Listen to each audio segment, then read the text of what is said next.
Oliver Twist by Charles Dickens. Chapter 48. The Flight of Sikes. Of all bad deeds that, under cover of the darkness, had been committed within wide London's bounds since night hung over it, that was the worst. Of all the horrors that rose with an ill scent upon the morning air, that was the foulest and most cruel.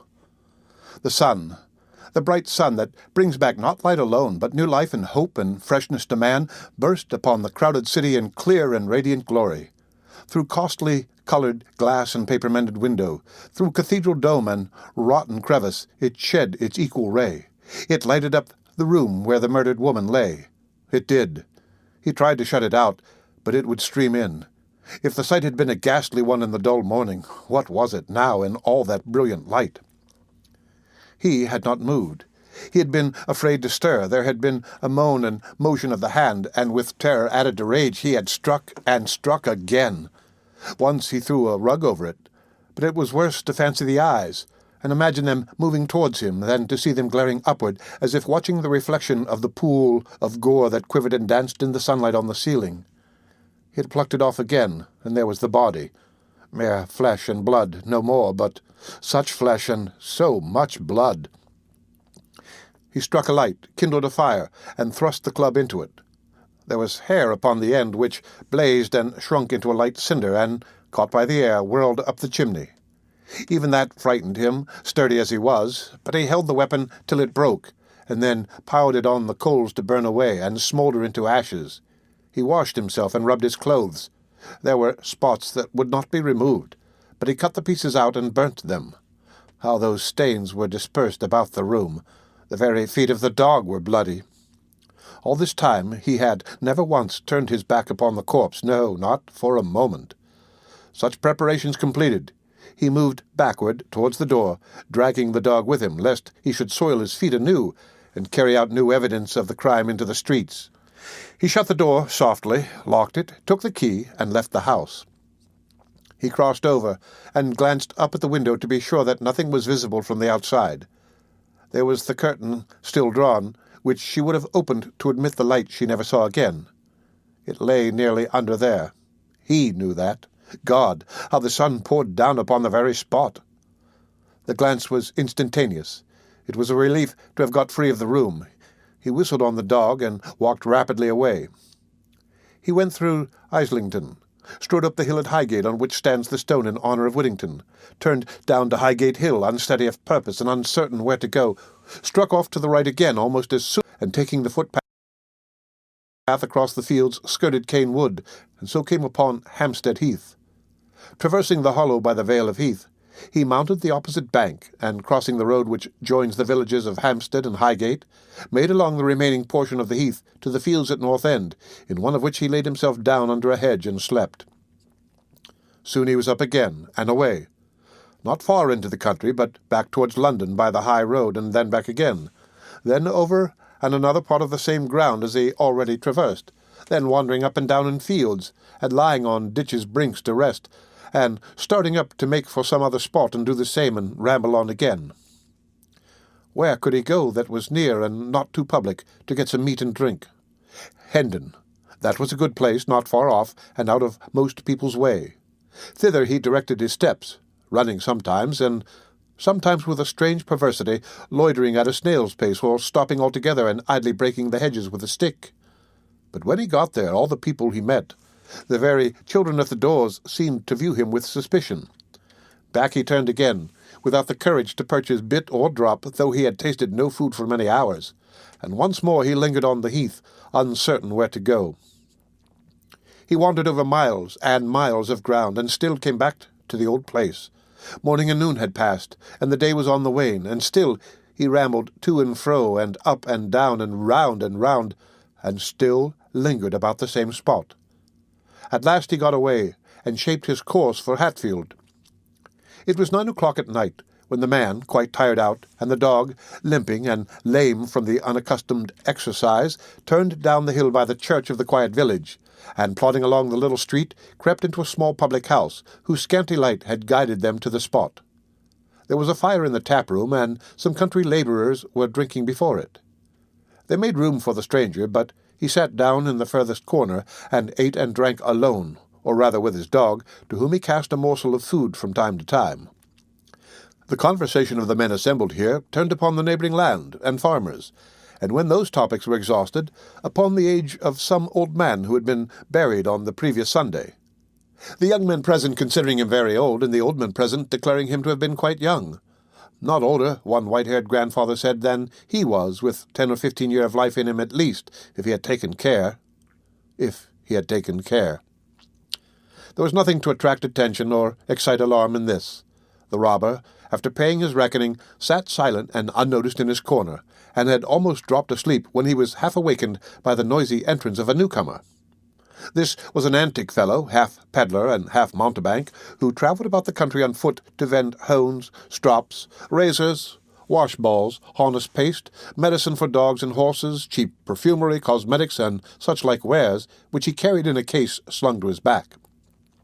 His entrance was the signal for various homely jokes with the countrymen, which slackened not until he had made his supper and opened his box of treasures, when he ingeniously contrived to unite business with amusement. "And what be that stoof? Good to eat, Harry?" asked a grinning countryman, pointing to some composition cakes in one corner.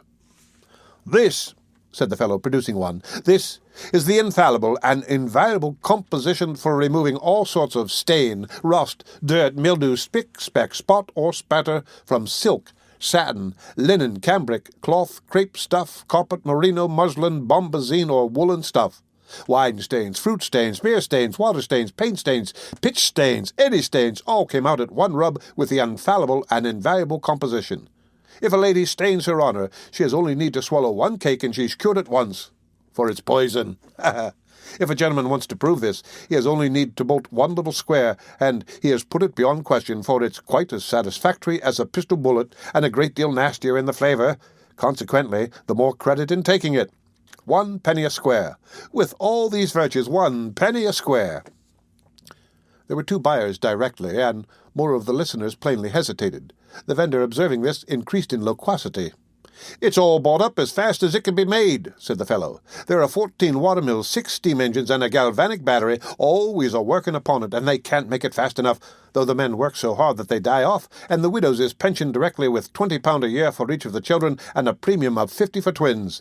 1 penny a square. 2 halfpence is all the same, and 4 farthings is received with joy. 1 penny a square. Wine stains, fruit stains, beer stains, water stains, paint stains, pitch stains, mud stains, blood stains. Here is a stain upon the hat of a gentleman in company that I'll take clean out before he can order me a pint of ale." "Ha!" cried Sikes, starting up. "Give that back." "I'll take it clean out, sir," replied the man, winking to the company, "before you can come across the room to get it. Gentlemen all, observe the dark stain upon this gentleman's hat. No wider than a shilling, but thicker than a half-crown, whether it is a wine stain, fruit stain, beer stain, water stain, paint stain, pitch stain, mud stain, or blood stain." The man got no further, for Sikes, with a hideous imprecation, overthrew the table, and tearing the hat from him, burst out of the house. With the same perversity of feeling and irresolution that had fastened upon him despite himself all day, the murderer, finding that he was not followed, and that they most probably considered him some drunken, sullen fellow, turned back up the town, and getting out of the glare of the lamps of a stagecoach that was standing in the street, was walking past, when he recognized the mail from London, and saw that it was standing at the little post-office. He almost knew what was to come, but he crossed over and listened. The guard was standing at the door waiting for the letter-bag. A man dressed like a gamekeeper came up at the moment, and he handed him a basket which lay ready on the pavement. "That's for your people," said the guard. "Now look alive in there, will you? Damn that 'ere bag. It wa'n't ready night afore last. This won't do, you know." "Anything new up in town, Ben?" asked the gamekeeper, drawing back to the window shutters, the better to admire the horses. "No, nothing that I knows on," replied the man, pulling on his gloves. "Corn's up a little. I heard talk of a murder, too, down Spitalfields way, but I don't reckon much upon it." "Oh, that's quite true," said a gentleman inside, who was looking out of the window, "and a dreadful murder it was." "Was it, sir?" rejoined the guard, touching his hat. "Man or woman, pray, sir?" "A woman," replied the gentleman. "It is supposed—" "Now, Ben," replied the coachman impatiently. "Damn that 'ere bag," said the guard. "Are you going to sleep in there?" "Coming," cried the office-keeper, running out. "Coming," growled the guard. "Ah, And so's the young ooman of property that's going to take a fancy to me, but I don't know when. Here, give hold. All right. The horn sounded a few cheerful notes, and the coach was gone. Sikes remained standing in the street, apparently unmoved by what he had just heard, and agitated by no stronger feeling than a doubt where to go. At length he went back again, and took the road which leads from Hatfield to St. Albans. He went on doggedly, but as he left the town behind him and plunged into the solitude and dark, a dread and awe creeping upon him which shook him to the core. Every object before him, substance or shadow, still or moving, took the semblance of some fearful thing. But these fears were nothing compared to the sense that haunted him of that morning's ghastly figure following at his heels. He could trace its shadow in the gloom, supply the smallest item of the outline, and note how stiff and solemn it seemed to stalk along. He could hear its garments rustling in the leaves, and every breath of wind came laden with that last low cry. If he stopped, it did the same. If he ran, it followed, not running too. That would have been a relief. But like a corpse endowed with the mere machinery of life and borne on one slow melancholy wind that never rose or fell. At times he turned with desperate determination, resolved to beat this phantom off, though it should look him dead. But the hair rose on his head, and his blood stood still, for it had turned with him and was behind him then. He had kept it before him that morning, but it was behind him now, always. He leaned his back against a bank, and felt that it stood above him visibly out against the cold night sky. He threw himself upon the road, on his back upon the road. At his head it stood, silent, erect and still, a living gravestone with its epitaph in blood. Let no man talk of murderers escaping justice, and hint that Providence must sleep. There were 20 score of violent deaths in one long minute of that agony of fear. There was a shed in a field he passed that offered shelter for the night. Before the door were 3 tall poplar trees, which made it very dark within, and the wind moaned through them with a dismal wail. He could not walk on till daylight came again, and here he stretched himself close to the wall, to undergo new torture. For now a vision came before him, as constant and more terrible than that from which he had escaped. Those widely staring eyes, so lustreless and so glassy that he had better borne to see them than think upon them, appeared in the midst of the darkness, light in themselves, but giving light to nothing. There were but 2, but they were everywhere. If he shut out the sight, there came the room with every well-known object, some, indeed, that he would have forgotten if he had gone over its contents from memory, each in its accustomed place. The body was in its place, and its eyes were as he saw them when he stole away. He got up and rushed into the field without. The figure was behind him. He re-entered the shed and shrunk down once more. The eyes were there, before he had laid himself along. And here he remained in such terror as none but he can know, trembling in every limb, and the cold sweat starting from every pore, when suddenly there arose upon the night wind the noise of distant shouting, and the roar of voices mingled in alarm and wonder. Any sound of men in that lonely place, even though it conveyed a real cause of alarm, was something to him. He regained his strength and energy at the prospect of personal danger, and springing to his feet, rushed into the open air. The broad sky seemed on fire. Rising into the air with showers of sparks and rolling one above the other were sheets of flame, lighting the atmosphere for miles round, and driving clouds of smoke in the direction where he stood. The shouts grew louder as new voices swelled the roar, and he could hear the cry of fire mingled with the ringing of an alarm bell, the fall of heavy bodies, and the crackling of flames as they twined round some new obstacle and shot aloft as though refreshed by food. The noise increased as he looked. There were people there, men and women, light, bustle. It was like new life to him. He darted onward, straight, headlong, dashing through briar and brake, and leaping gate and fence as madly as his dog, who careened with loud and sounding bark before him. He came upon the spot. There were half-dressed figures tearing to and fro, some endeavouring to drag the frightened horses from the stables, others driving the cattle from the yard and outhouses, and others coming laden from the burning pile amidst a shower of falling sparks and the tumbling down of red-hot beams. The apertures where doors and windows stood an hour ago disclosed a mass of raging fire. Walls rocked and crumbled into the burning well. The molten lead and iron poured down, white-hot upon the ground. Women and children shrieked, and men encouraged each other with noisy shouts and cheers. The clanking of the engine pumps and the spurting and hissing of the water as it fell upon the blazing wood added to the tremendous roar. He shouted too till he was hoarse, and, flying from memory and himself, plunged into the thickest of the throng. Hither and thither he dived that night, now working at the pumps, and now hurrying through the smoke and flame, but never ceasing to engage himself wherever noise and men were thickest. Up and down the ladders, upon the roofs of buildings, over floors that quaked and trembled with his weight, under the lee of falling bricks and stones, in every part of that great fire was he. But he bore a charmed life, and had neither scratch nor bruise, nor weariness, nor thought, till morning dawned again, and only smoke and blackened ruins remained. The mad excitement over, there returned with tenfold force the dreadful consciousness of his crime. He looked suspiciously about him, for the men were conversing in groups, and he feared to be the subject of their talk. The dog obeyed the significant beck of his finger, and they drew off stealthily together. He passed near an engine where some men were seated, and they called to him to share in their refreshment. He took some bread and meat, and as he drank a draught of beer, heard the firemen, who were from London, talking about the murder. "He's gone to Birmingham, they say," said one, "but they'll have him yet, for the scouts are out, and by tomorrow night there'll be a cry all through the country." He hurried off, and walked till he almost dropped upon the ground, and then lay down in a lane, and had a long but broken and uneasy sleep.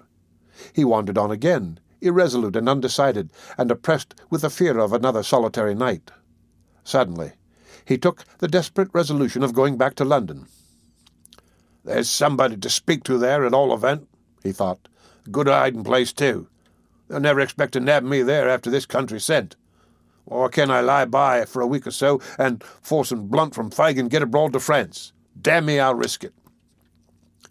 He acted upon this impulse without delay, and choosing the least frequented roads began his journey back, resolving to lie concealed within a short distance of the metropolis, and entering at dusk by a circuitous route, to proceed straight to that part of it which he had fixed on for his destination.